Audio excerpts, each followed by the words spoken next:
Aikari kaunti-inĩ ya Nyandarua nĩmekũnyihanyihĩrwo nĩ mũrigo wa gwetha ũtungata wa ũrigitani wa mwanya wa kũhũrwo mbica thutha wa macini ya CT scan gũtwarwo nĩ thirikari nene kũgerera ministry ya ũgima wa mwĩrĩ. We have been walking to Nyahururu for CT scans. We have been going to Nakuru.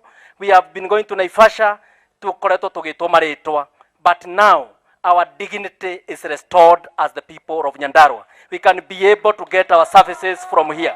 Mashini ici cia CT scan citwarĩtwo thibitarĩ-inĩ ya JM Kariuki Memorial mwena wa Ol Kalou, kaunti-inĩ ya Nyandarua, kũrĩa minister wa ũgima wa mwĩrĩ Cecily Kariuki arekinyĩtie. Minister yugĩte mashini ici nĩ gũteithĩrĩria hanene harĩ kũrora mĩrimũ ĩrĩa ĩgũmĩire mũndũ nĩguo gũtigĩrĩra ũrigitani ũrĩa aramũkĩra nĩ ũrĩa wagĩrĩire. Mwenye atakuja kupata matibabu hapa, diagnostics na accuracy yake itakuwa iko kiwango juu sana, ndio matibabu ambayo yatafuata nayo yawe ni ile with precision.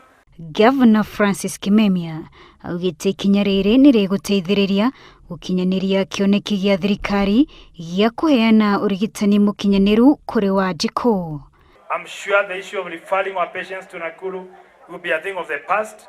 We are going to work hard to ensure that we invest more. Tumetia mbinu zote kuhakikisha ya kwamba mradi wa Mheshimiwa Rais wa Universal Health Coverage ama huduma ya afya bora kwa wote itakamilika.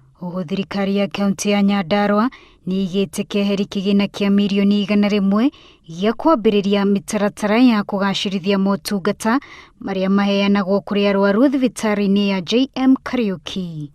Wanjirũ Meta, Inooro TV.